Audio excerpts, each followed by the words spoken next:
কেন দেশের শিক্ষামন্ত্রী পদ থেকে ইস্তফা দিয়েছিলেন ধর্মেন্দ্র প্রধান? শিক্ষক এবং পড়ুয়াদের সমাবেশে ব্যাখ্যা দিলেন ধর্মেন্দ্র প্রধান। জেনজি আমাদের সন্তান, তাদের ভুল বোঝানো হয়েছিল। নিট আন্দোলন নিয়ে বিস্ফোরক দাবি ধর্মেন্দ্র প্রধানের।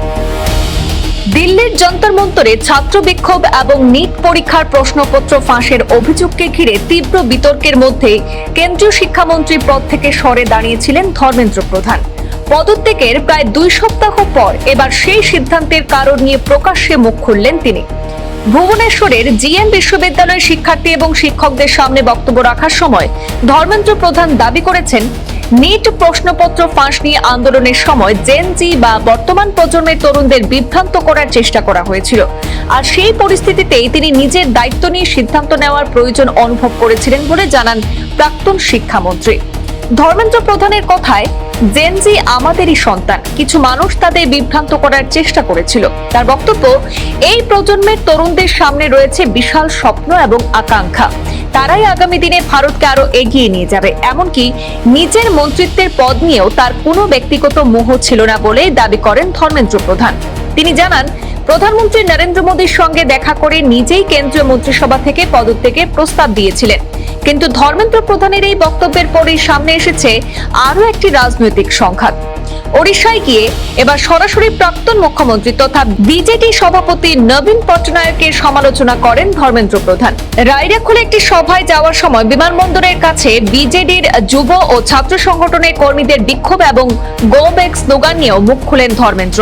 তবে তার দাবি, এই ধরনের প্রতিবাদে তিনি বিন্দুমাত্র বিচলিত নন, বরং তার স্পষ্ট বার্তা, আমি এক কৃষকের সন্তান, আপনারা যদি আমাকে ফিরে যেতেও বলেন আমি আবার আসব।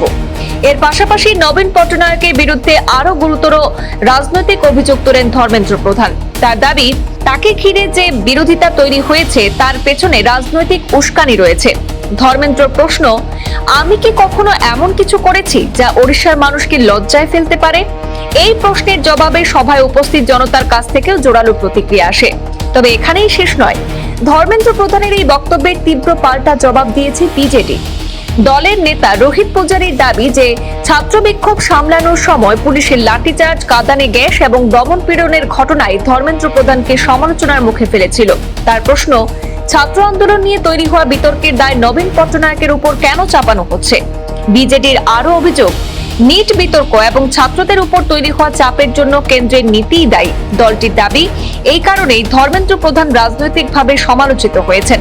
অর্থাৎ একদিকে ধর্মেন্দ্র প্রধান বলছেন জেনজিকে বিভ্রান্ত করার চেষ্টা হয়েছিল, অন্যদিকে বিজেডি পাল্টা বলছে যে ছাত্র আন্দোলন দমন এবং সরকারের নীতির কারণেই তৈরি হয়েছিল ক্ষোভ।